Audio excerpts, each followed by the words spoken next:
Akala ko siya na ang taong para sakin, pero hindi pala lahat ng sweet online totoo sa personal. Dear Ate Jo, ako si Rina, 27. Nahanap ko ang lalaking sobra kong minahal sa dating app. Pero hindi ko akalaing makakahanap din ako ng sakit na hindi ko pa naranasan kahit kailan. Matagal na akong single. After ilang failed relationships, sumubok na rin ako ng dating app. Doon ko nakilala si Ken, matalino, funny, sweet sa chat, video calls every night, good morning texts, ingat ka reminders, at someday tayo rin promises. Halos 3 months kaming ganon. Walang label, pero ramdam mo yung koneksyon.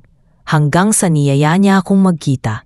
Ate Jo, excited ako pero kinakabahan. Pagdating ko sa meeting place, andun siya pero may isang bata na kasama. Rina, si Liam anak ko. Nanlaki ang mata ko. Hindi dahil may anak siya, kundi dahil hindi niya to nasabi kahit kailan.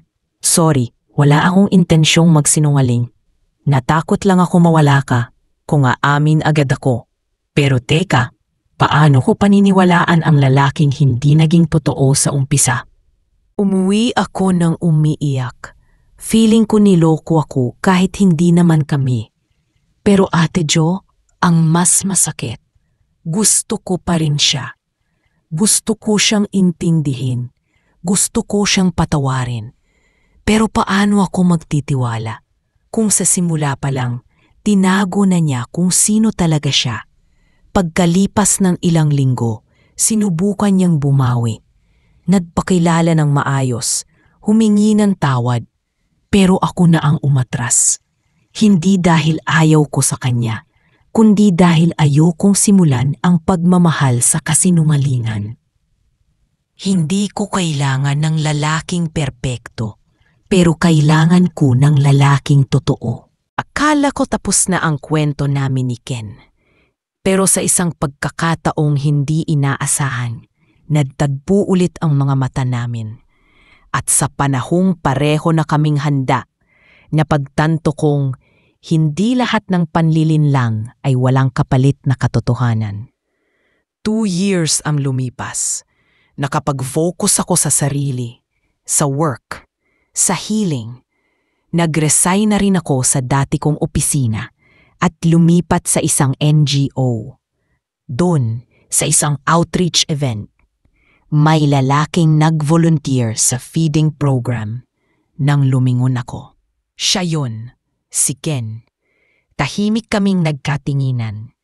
Hindi na siya yung lalaking kilala ko noon. Mas seryoso na, mas buo. Rina, salamat at tinulungan mo akong magbago. Ngayon, hindi ko na tinatago ang anak ko. Ipinagmamalaki ko na siya. Nagkausap kami. Wala nang galit. Walang sumbatan. May kilig pa rin. At may damdaming tila hindi nawala. Tinapat niya ako. Single pa rin ako. Hindi ako naghanap ng iba. Pero ayoko na ng bolahan, Rina. Kung papayag kang makipagkape, hindi na kita lolokohin. Ngayon ang una mong makikilala, si Liam. Natigilan ako.